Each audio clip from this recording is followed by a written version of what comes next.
Yeah, well.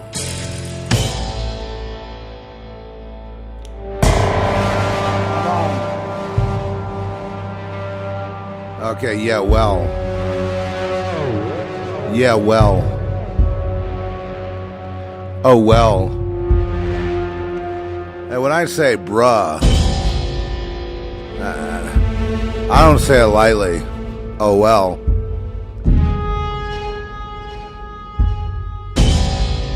Yeah, okay?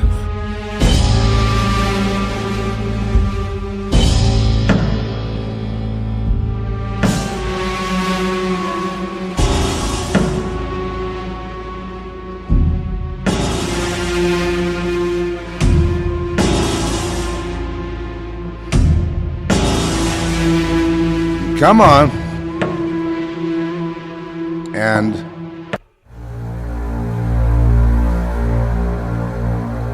one more time, please. We're not fooling around. Come on.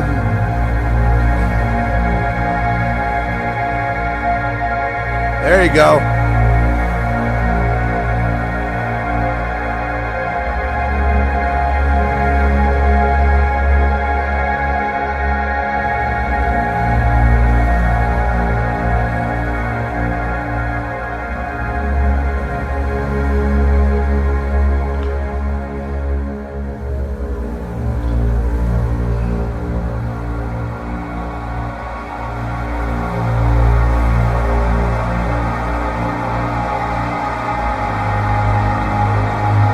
There you go.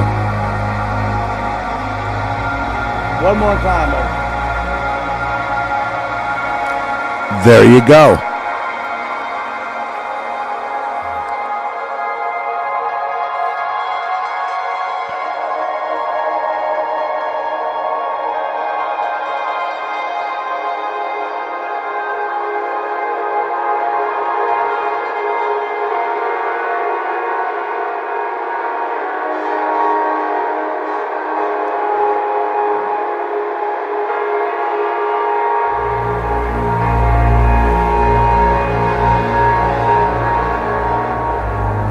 There you go.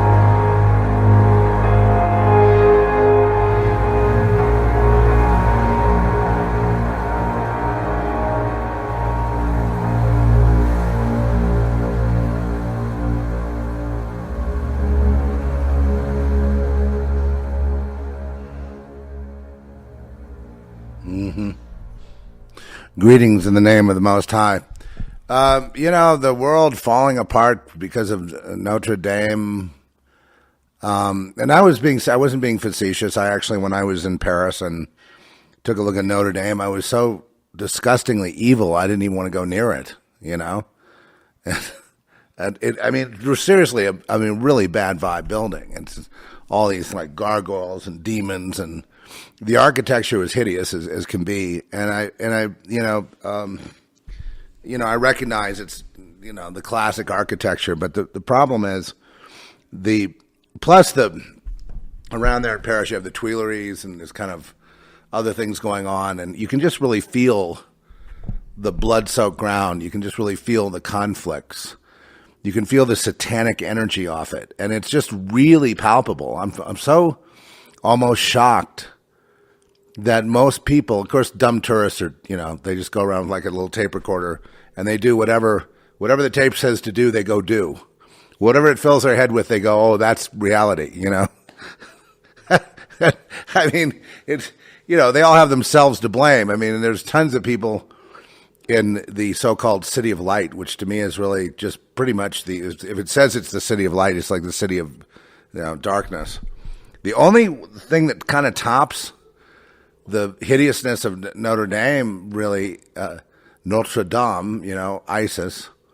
Well, really tops that, Semiramis, Nimrod, ISIS, the whole gang.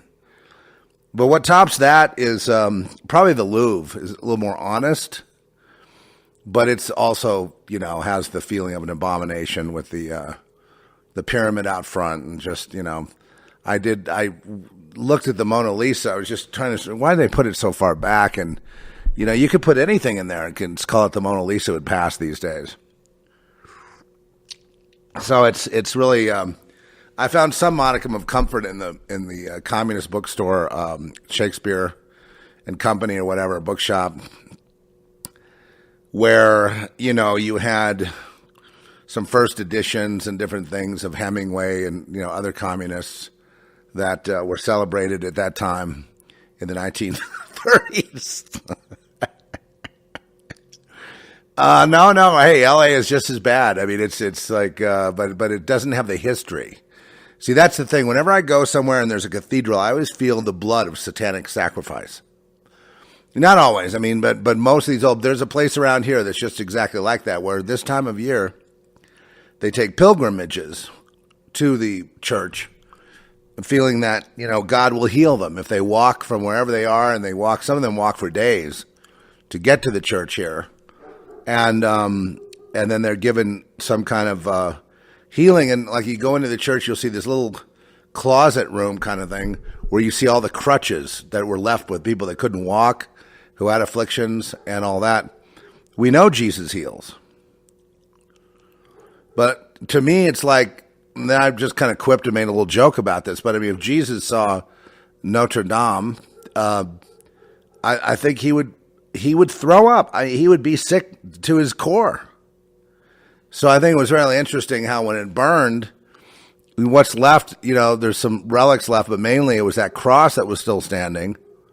The crown of thorns, apparently, just Jesus is left. It's like there was a message in that, and here's the message, according to me.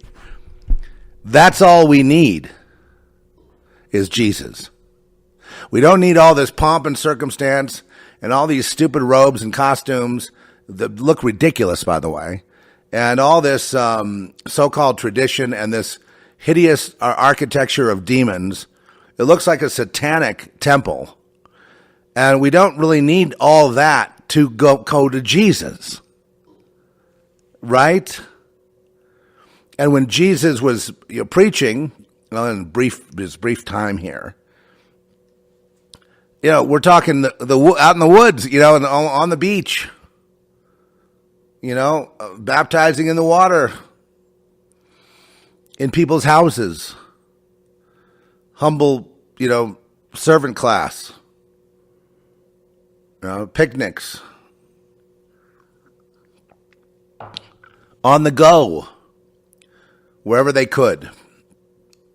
Sermon on the Mount, the Olivet Discourse, et cetera, et cetera. Okay, so when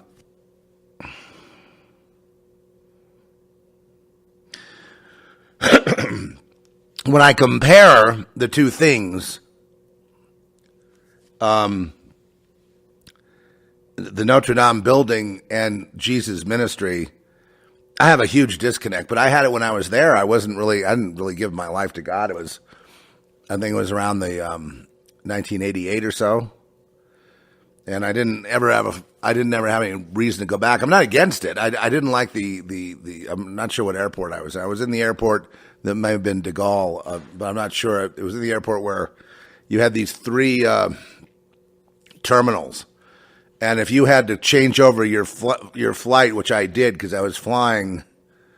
I was there more than once, but I was flying down to the south of France, and I had to run, and I had a suitcase. I had to run and get I was carrying some screenplays with me. I was going down to the Cannes Film Market, and I was flying to Nice, and I just couldn't get it on. I finally got to the plane, but I had to go to another terminal, and it was really a big hassle. I had to take one of these shuttles there.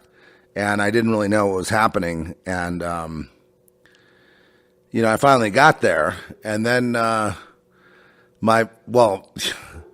would I be if I didn't have a gang stalking incident? I'm sitting there with, some at this pizza joint that everybody seems to go to in Cannes. I don't know why they go to this pizza joint. And for some reason, the maitre d', he tunes in on me. And I'm talking to these guys, and they're kind of, I guess they're legendary people now, filmmakers. I'm not going to say their name, but of course they thought I was nuts because the guy comes around to the table, and it's completely crowded. I mean, there's no table available, and we're talking, and and he comes around and he starts moving his hand like you're talking too much, like that with your fingers, So I told the people who was with, I said, I'm going to take a knife. I'm going to go stab this guy right in the face. Of course, I wasn't really feeling very good then. I guess I was a little violent. I was feeling unhinged. Because it just wasn't, you know what I mean? It was just, I was having a hard time adapting. I was having jet lag, and, I wasn't, being very successful in doing what I came there to do, to sell a film.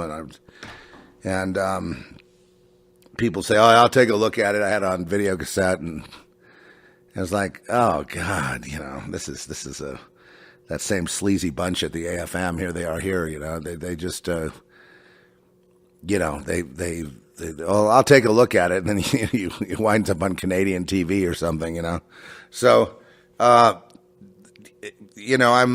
there, and I'm trying to. And it's not going very well, but these other people, the people that are at the table, are having a great time, and they start like mocking me, And he goes, "Well, you said you were going to kill him." I said, "Yeah, because he came around doing that to me, didn't do it to anyone else." So now they're in on it. And they're in on it, and the guy, the maitre d', I wish I'd just thrown one punch. I just wish I fought back. In deference to the people I was sitting with, I politely got up and left. I wasn't ready to leave, though. And, this guy, it's that typical, French arrogant, attitude toward American, that was going on as well. And, it sort of went downhill from there for me. I mean, it was like, I guess the one thing I was really amazed at is how many cafes are right there on the beach that they all serve the same thing. It's like sort of a pasta thing with a pile of shrimp and scallops and langostinos or whatever it is they put on they have this pile on every table, but it's as far as it's almost like South Beach at Miami. It's as far as the eye can see, as far as the eye can see, there are these guys, and you wonder, how are all these people, how does this economy work down here? And then you look out at the sea and you see all the yachts, the private yachts, and then topless girls on the beach, and everyone seems to be having a good time. Then there's the hoopla of the actual festival, which, that's all about the press and appearances. They're running to each celebrity and bowing down. "Oh, can I kiss your feet? Oh, can I kiss your whatever? What do you want me to be, a fool for you? Okay. Would you just talk to, please talk to me. Hey, oh, there she goes. No, what are you're dropping me now? Yeah, there's someone even more famous. And they run after them. I just thought to myself, if I had that job, I think I would have opened up a vein, or I would have just gone full on total, it would have just been a total junkie, I guess. That would be the only way I could handle it. So I didn't do too well. And the funny thing is, I get along with French people, and so does Trish. It's really interesting. It's like we just automatically get along with that. I don't get the ugly American treatment by any of them. Never have. But on this one incident, and it was tied in with, like, the people at the table, "I can't believe you just threatened to kill him." And so I'm like, "So you guys are in on it too, huh? What, are you working together?" I just thought, you guys like the story about the Carlos special so much. I just thought, and the pizza there was excellent, but all the Americans would go there because they want pizza. They don't want all this foo-foo on the table with all the piled high clams and different things and sea creatures, and then this little thing of pasta and bottle of red wine, and oh, how lovely and romantic, except for one thing. The restaurants, it goes hundreds and thousands and millions of them, as far as the eye can see, with each one the same thing, the same kind of thing, as far as, and I guess it just appeals to people staying in hotels along the way would be going to the one closest to them for their bottle of wine. And I indulged in it. I had, the piled high of, they just pile it up, whatever it is, mussels, clams, shrimp, little fish, whatever it is, they just pile it. It's just a big pile. And, you eat at it, and then you have some other things, and then you leave. So, but I'll be back there again. I mean, I'm not averse to going to, Paris or down to, flying around. I don't like flying necessarily, because the main thing is I'm susceptible to things, illnesses, and we seem to get them in those vent systems, and then the airport vent systems, and then the hotels that are close to the airport seem to always have these toxic air. Have you noticed that? And and I've gotten really sick a couple, and Trish got sick when she came back from Alaska. She got sick, and she never really gets sick. And so it's just the same, the airport. I don't like it. It's a younger man's game. I don't like it. It's uncomfortable. I guess, you fly in, no, I don't like it. Even if it's first class and you have all this room, I don't like it there either. I don't like any of it. I don't like private planes either. I just don't like it because I feel so lousy when I get to where I'm going, and I don't adapt very well. You know what I mean? I'd be better off taking a ship the old-fashioned way, and then going by rail, which would be fine with me. Or rail's cool. I mean, I still like the old rails. I haven't been on a train, but there's something very romantic about a train. I feel like having my old typewriter out. I had this old, I don't know whether it was an Olympus or some kind of old, I don't even know what it was, but it was like considered to be a compact typewriter for writers on the go, journalists, and obviously novelists and different people back in the day, right? You use an ink. Hey, Trish, thank you. You use an ink spool, ink, and it has a lovely look, but it's little, and it has a little case, and it's heavy, but that was considered to be a portable, and people would carry those things on trains and different things. That was like the first laptop, and I think I still have it somewhere. I think I still have it. I may or may not, but it's a real relic. It's kind of a greenish color, and I was really inspired when I was writing on it. I just got this feeling of being in, back when they appreciated short stories and novels and plays and, more literary. Today it's all visual, but people don't realize they still have to write it all up. They still have to use weird writers, weird people like me to write something. You know what I mean? That would be, you know what I mean? That wouldn't be in the mainstream. They'll be different. And to find people to come up with something so that, there's still that out there. People don't realize that. They just turn on Netflix and they think it just instantly appears that way. And it may in the future. I don't really have a problem so much with Netflix. It's, I've had a lot of trouble concentrating. The last film I actually concentrated on, and it was not easy to do, was called Polar. And I liked that a lot. It was, I would have gone for even more violence, actually. Someone when St. Keltner told me, he said it was violent, so watch out, and I'm like, that's nothing.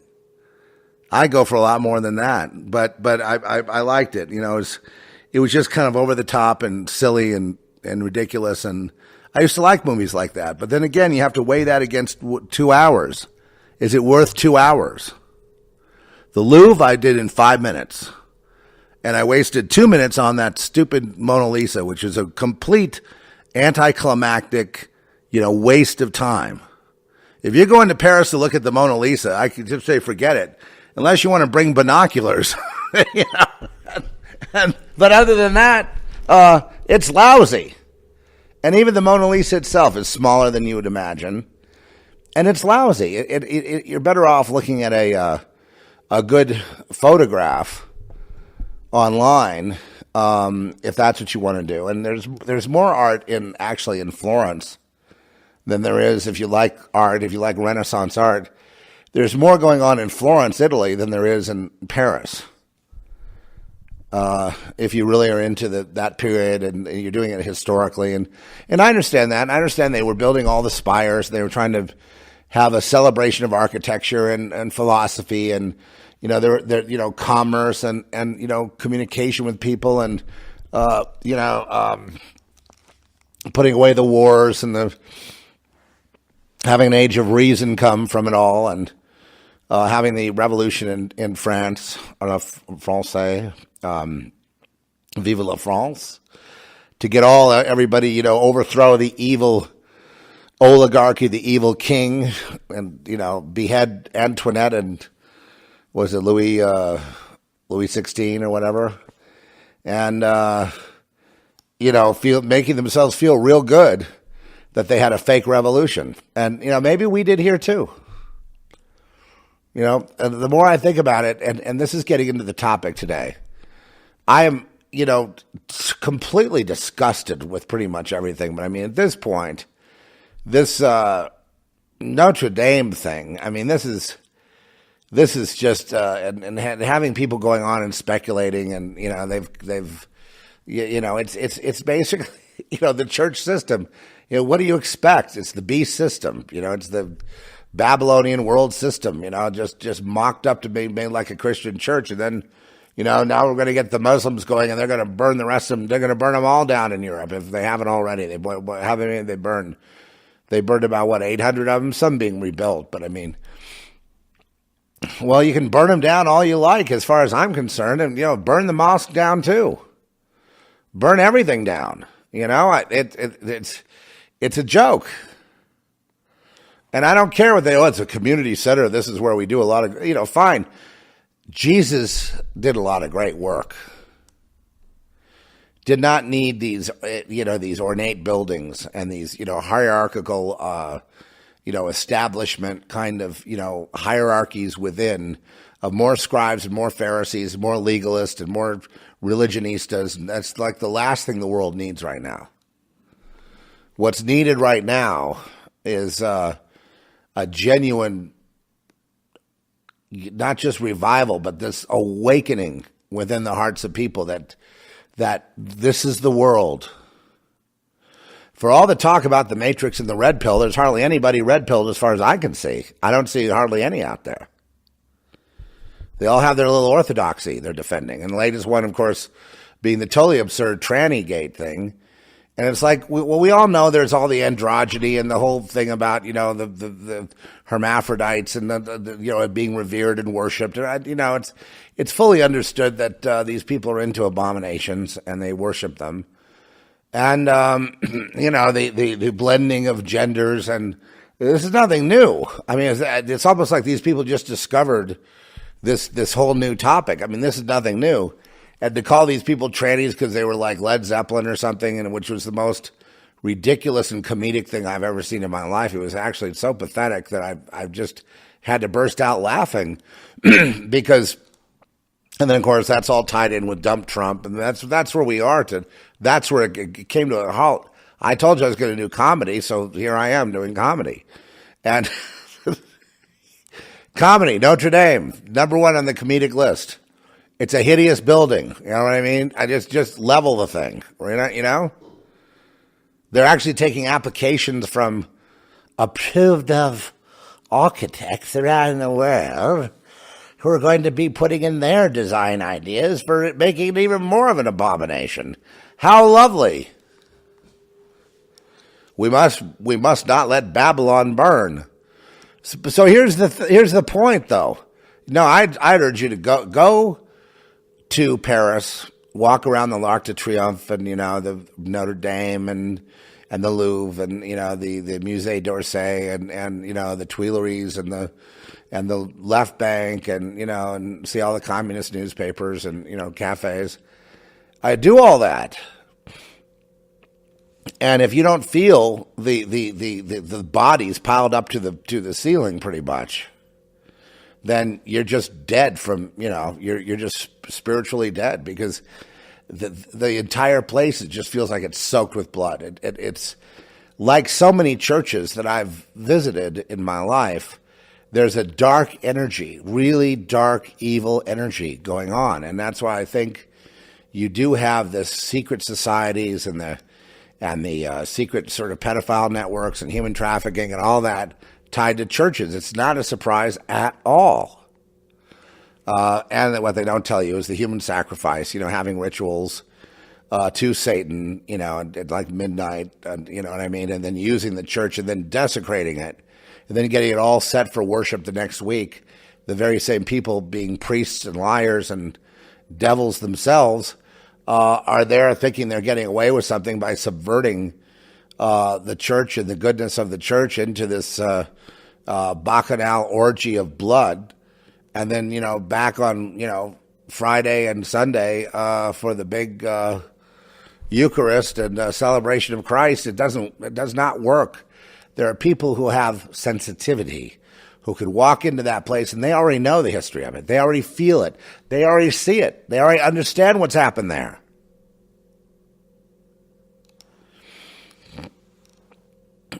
For me, it wasn't like anybody having to keep me out of these places. It was the picking up on the vibe of a secret, separate life that these people were leading, and seeing that there's no good that could come out of whatever they say there. And I know people say, well, I went there and I did my rosary and I did the Eucharist and I felt like a new person. I was going to kill myself. I went in there and then I didn't. That's the power of God can reach through those things. That doesn't mean you should stay there. I think the Bible is very clear in Revelation 18, come out of her and be separate. So the plagues to be visited upon the whore of Babylon will not be visited upon you. And to me, the whore of Babylon Notre Dame is a perfect example of it. So, sorry, and if you don't want the churches to be the whore of Babylon or Babylonian religion, which is what's going on Sunday night at midnight rather than Sunday morning, then change it. You don't want me laughing at the whole thing? Change it! If you don't want me just predicting the old Soros up the ass treatment, arrest him. Since he's the kind of the head behind it all, arrest him.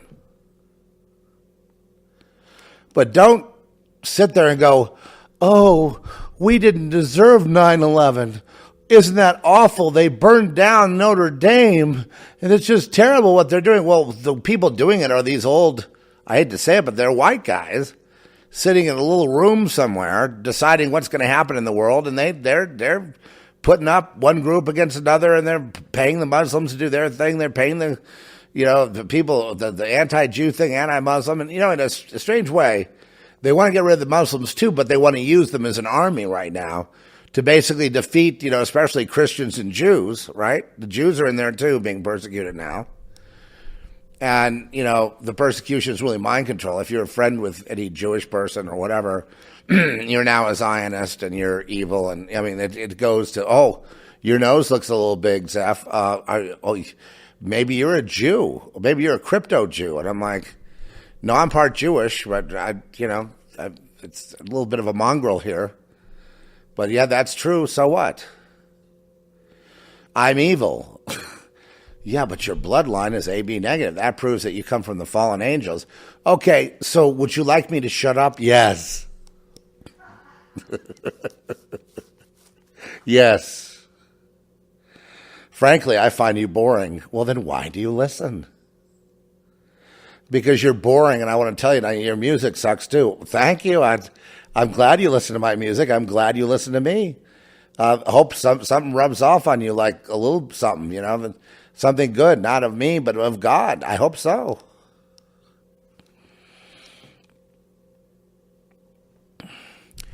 Well, the opening track there was a cinematic track I played that I composed, and it does have to do with a character in a movie, and that but I just play this stuff for you guys because it's like, yeah, later on, if we use it in anything, any kind of production, it'd be kind of fun to revisit it. I might not be able to play it anymore, but I mean, it'd be kind of fun to and sometimes I just try out music, to see how it sounds to me when there's an audience listening, and a couple of these tracks feel like they need to go back for reworking, and I just it's a free flow though. It's all free. Just like the talk, it's all free. There is no donation. There is no going to iTunes and downloading it and going to Amazon.com and downloading it for $9.99, and you too can listen to it in your playlist with hundreds of thousands of tracks in it.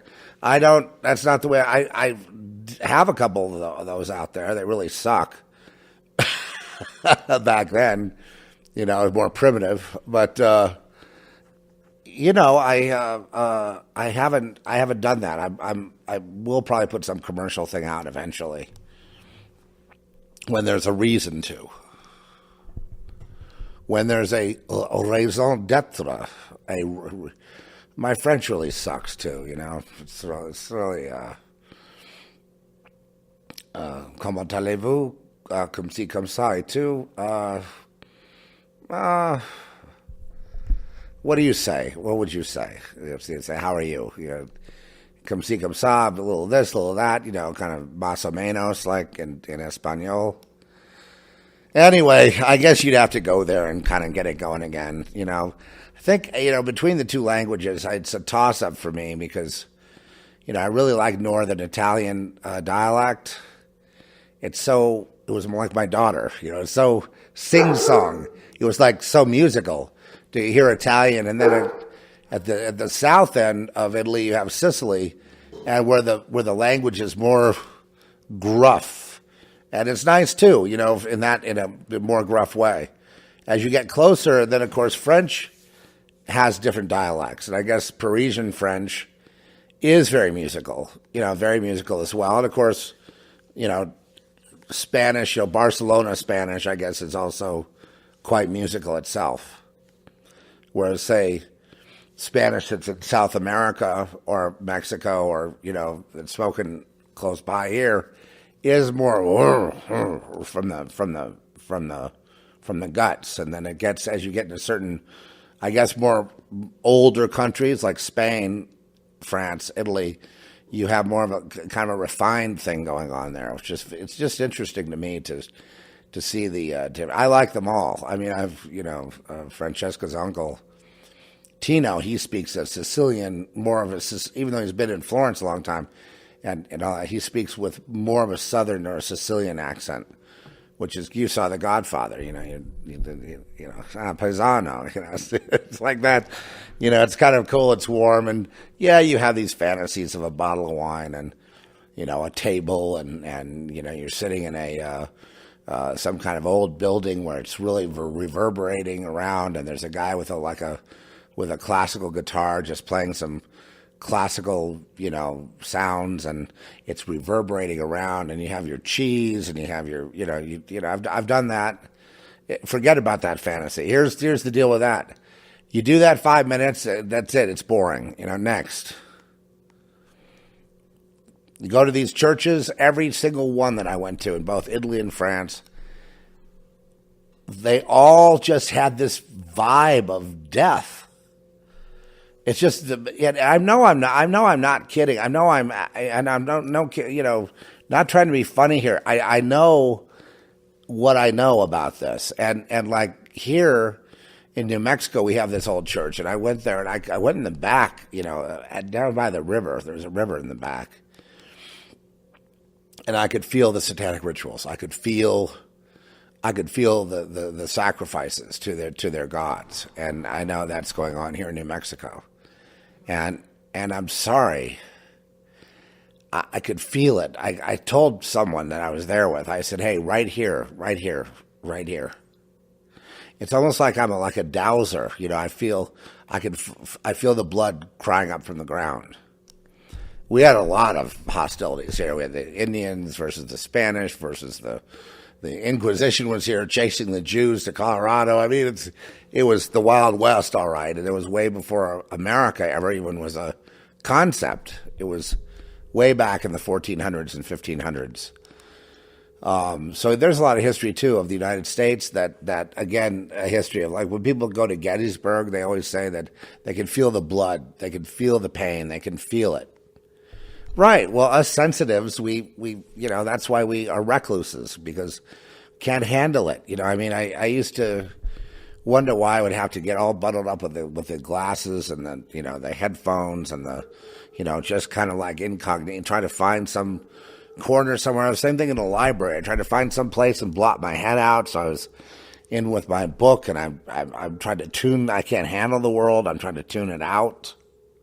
So I'm in a library trying to just find some peace, and people like that are good at, they're good for whatever they're going to do, like scribes, writers, artists, I guess, people like that just can't handle it, just a regular, routine job with a pathway to a certain retirement at a certain time in life, and, trying to time it all so everything works out. And I understand that. I'm not putting that down, but don't put me down either. We need all kinds of people to make up this world. Anyway, I do make fun of the tourists. I just say, if you're going to be anywhere, you don't need their tape recorder to fill you with. I mean, some of the information isn't even accurate. But these people are like lemmings. They just do what the tape says. What if you want to sit down? In the Tuileries, which seems like a haunted area to me. But you sit down on a little bench there, and you don't feel like doing anything. You just feel like sitting on that bench. Go ahead. You don't have to get it all in. Like the Louvre, 5 minutes is too long for me. You know what I mean? I'm sure there's a lot I could learn going to every exhibit, using the tape recorder. Back then there were cassettes. Today there's just little MP3 players, and you just kind of go through, and they explain to you about every work of art and the history of it and all that. And there's nothing wrong with that either. But that's not what I wanted to do. I wanted to simply cover the area and then get out through that stupid pyramid as fast as I could. And and really in Paris, I thought, well, where do you go for solace? You certainly wouldn't go toward Notre Dame. I mean, that's like all I think about with Notre Dame is the Hunchback of Notre Dame. I just think of it just with that big bell tower, and you just think about these Gothic. You think about vampires, and think about abominations. You think about killings. You think about Jack the Ripper. I mean, every kind of image comes to you like that. And then, people used to tell me, well, if those evil demons on the side of the building are to chase away evil. I said, if you have Jesus, you don't need to chase away evil. You don't become friends with gargoyles to chase away evil, do you? Can't you see how that could be an offense to God?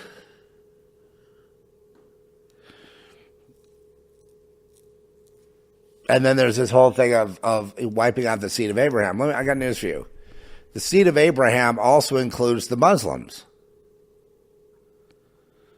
Also includes the Jews. Also includes the Christians. All of them. Not one again, not Zionists versus the sort of Rothschild Israel, illegitimate Israel, all that. All that division that's caused with that is got one purpose and one purpose only: to wipe out the Jews eventually. To wipe out the Christians eventually. Now under the guise of, well, they're white. It's this Christian devil abomination. Kill them all. So now it's white Christians have to die. But then eventually it's black Christians have to die. Eventually it's everybody. It's the seed of Abraham.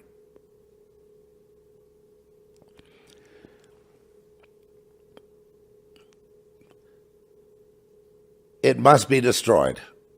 That's their whole, their whole sort of mantra in these secret societies, because they and their god Satan are against Jesus, which is the ultimate aspect of the seed of Abraham. So they're against that, right? They want to take away everything that is Yahweh away from away from. They go, well, they say Allah. Well, they can say whatever they want. I could call Yahweh El Giant. I mean, it doesn't matter what I say. It still means, they're trying to say God. It's the same. I believe the same thing. What's the history of? But the Muslims are evil. They worship the moon god. Well, fine. Most Christians worship their assholes. I mean, it's. I'm sorry. It's true. Sorry, it's true. Why do they do that? I don't know. Why they started Tranny-gate? Why are they insisting the president is a tranny? Yeah, because it does two things. One, gets rid of any connection of the president to God. That's wiped off the map. They're all, because if they're that, then they're all Satanists. They're all, they go, well, look at these androgynous people. I didn't finish my point on that.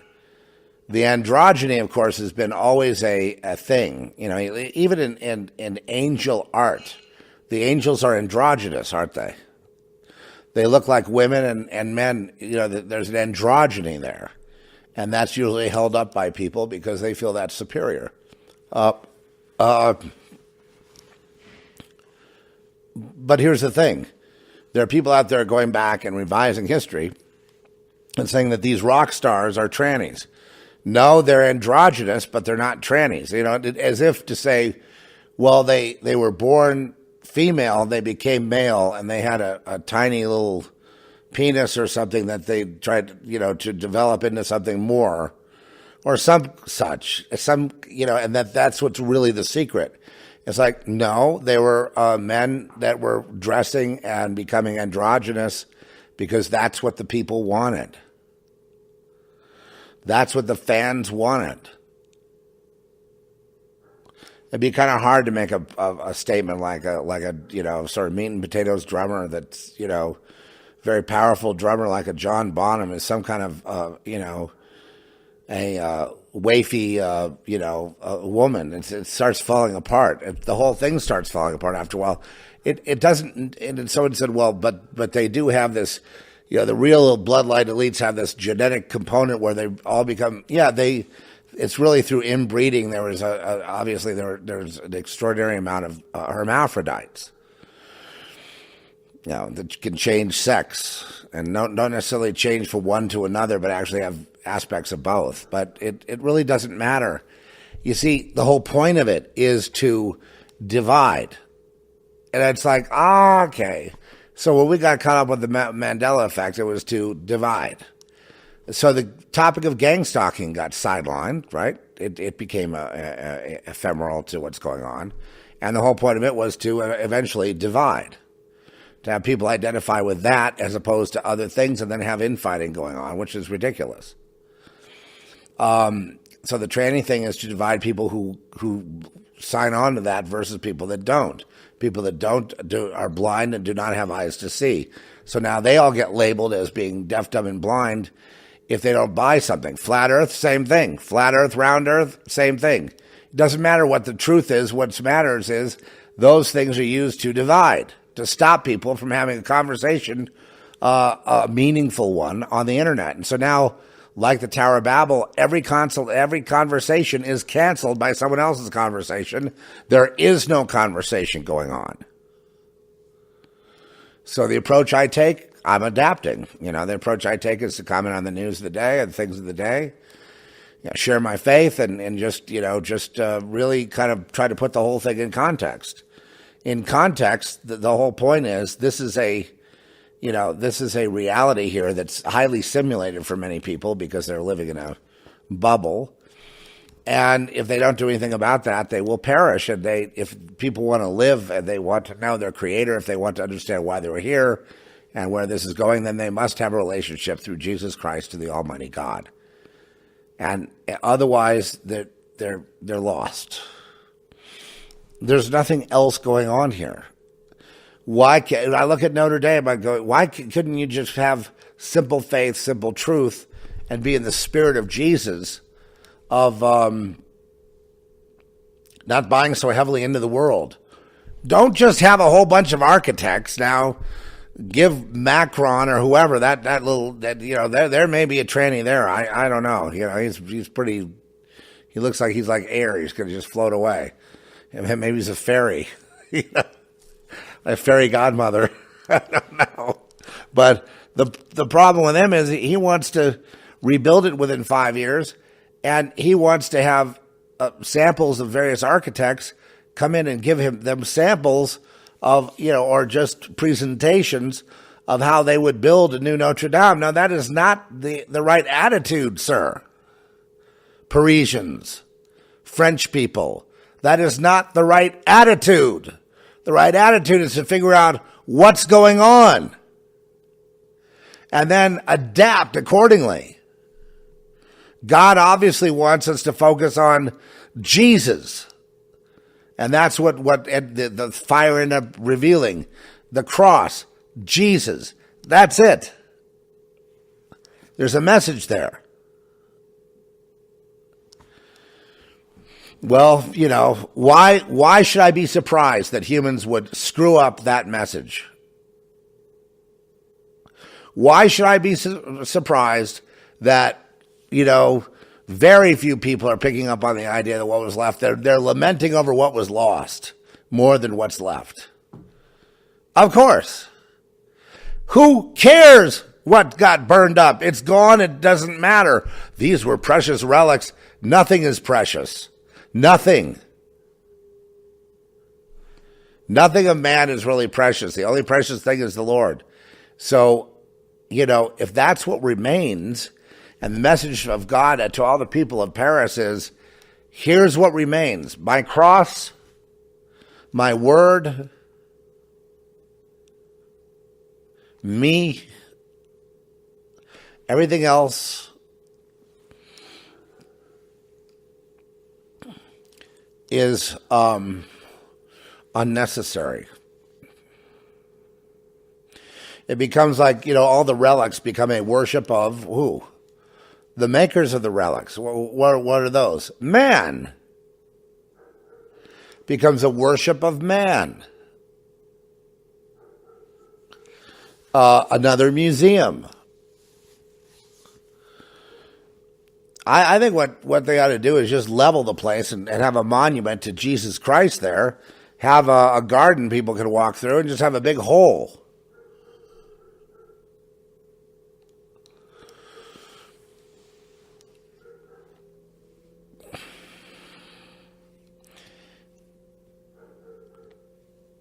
But please don't put an obelisk there.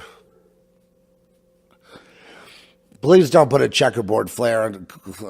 Please don't start worshiping the stained glass of how artisanal it is. Please, just for once, put your focus on Jesus. And quit acting like you are when you're not. But I know that's not going to happen, so I'm going to just write it off. But I wasn't one of these people that was like, upset necessarily. I was looking at what was going on, and I wasn't focusing on the Muslim issue. The Muslims are going to be used to take out the Christians and the Jews, and then the New World Order folks will take out the Muslims. That's the plan, right? They don't want them around. And then that's the end of that seed of Abraham, and then they're going to have a utopia here.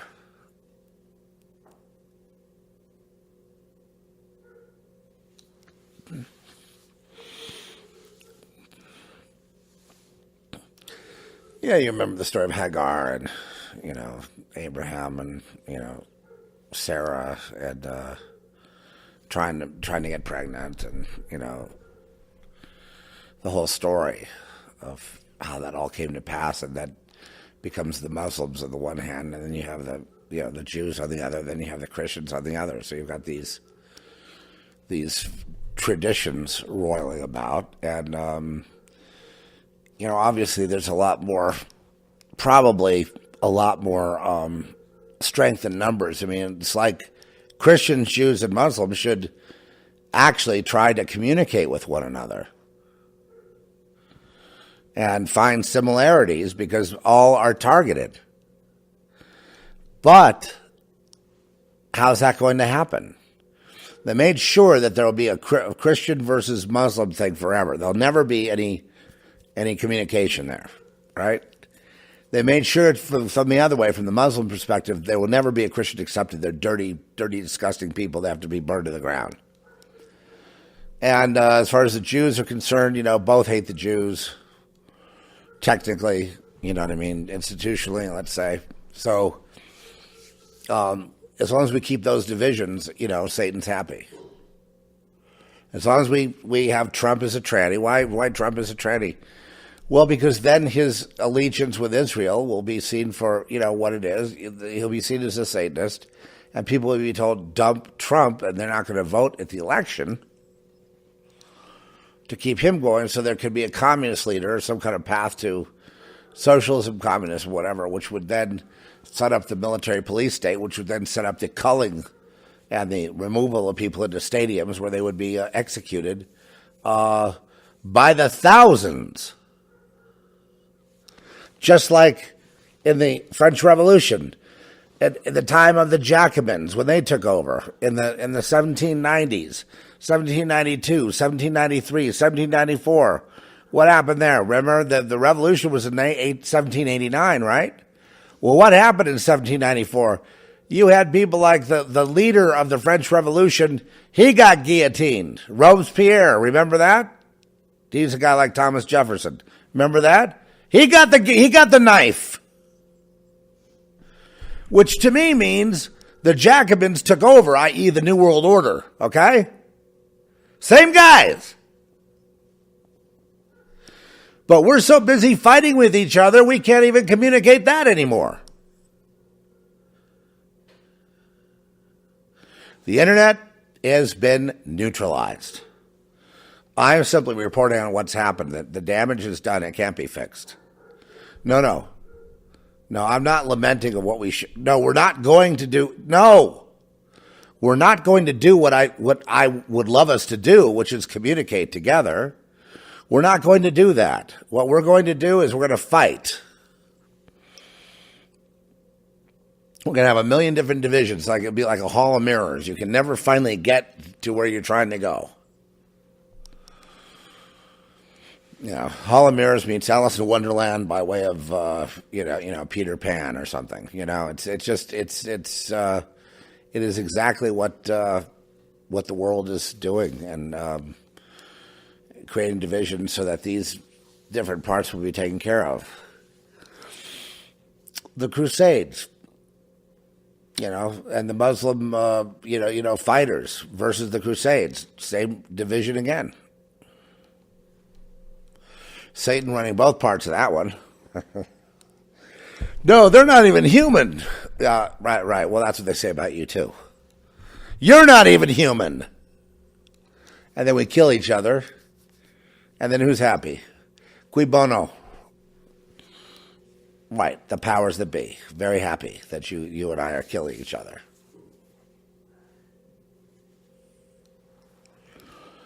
So there's not going to be any reconciliation in this period. I mean, we would always be lucky if they're trying to create climate change as another. More and more people are signing on to climate change and they're buying into it. Well, a few years ago they changed it from global warming to climate change. It took a few years, but now it's starting to stick. Not going to work. I think Reagan's idea of a force from outer space might work.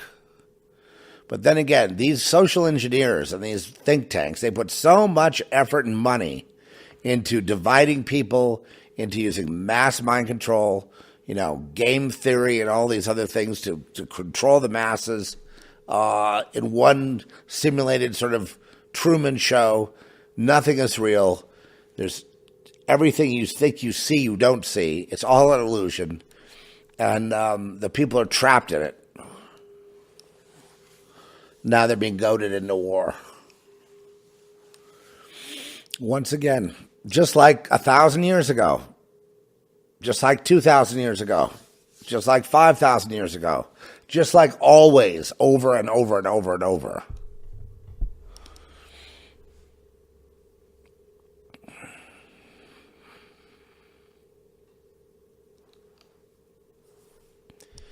So,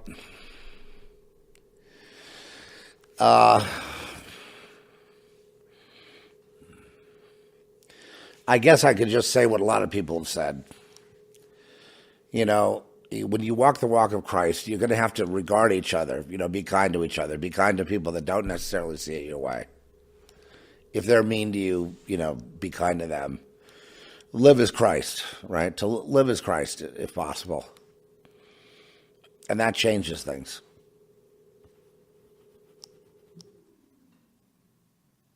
It does change things.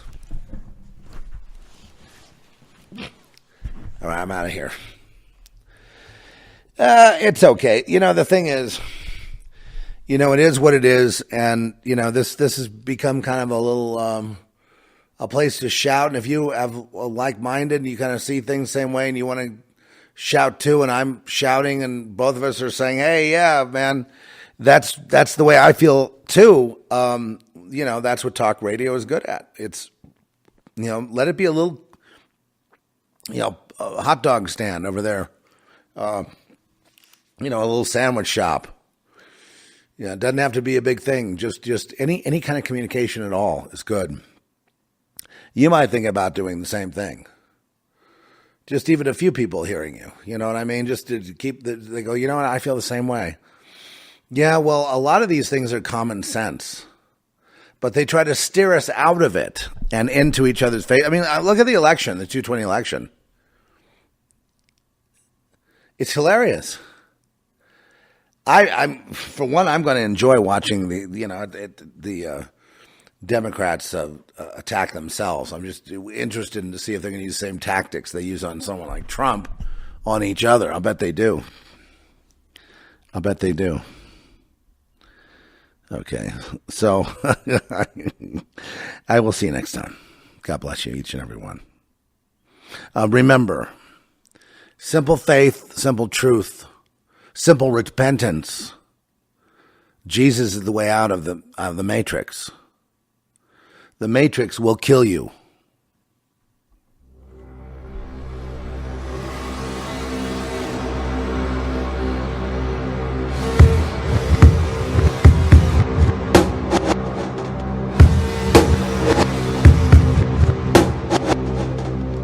You said if he ever finds out what we've done to him, he'll kill us all.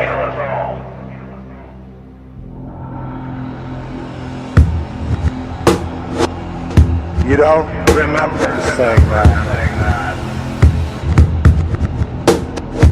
Tied to your friend. We're sinking. We're drinking. We're drowning. But it won't go away. Never. The millstone is around your neck. And you are drowning in the sea. As it should be.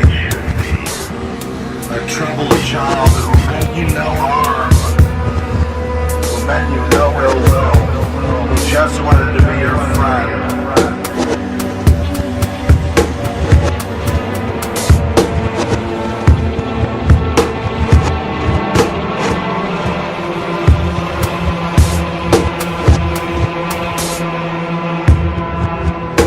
You all passed me around like I was the assignment. It's over to Brian. It's the Everyday Truman Show. And that's John 3, Steve, Gary, Tyler, Charles, Mike, James. So now, Cindy, I figure Lewis. Remember, Lewis is dead. He drove his van into a pole on the Pacific Coast Highway. Claudia, I should tell you the reason you're so unhappy.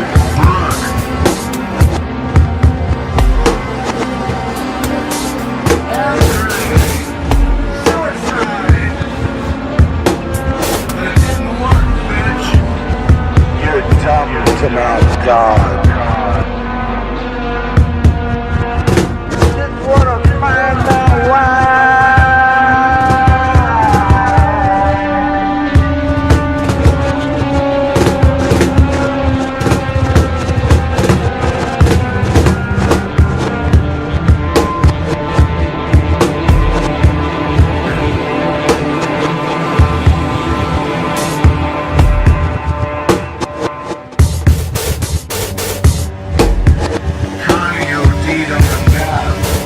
In between hooking jobs.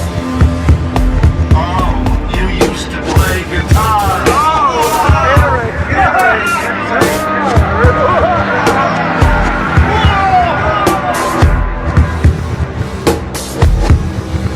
You ruined my future. You stole my youth. You put me in incarceration. It would be better if a millstone were tied about your neck and left me completely destitute, and you were drowned at the bottom of the sea, as it should be.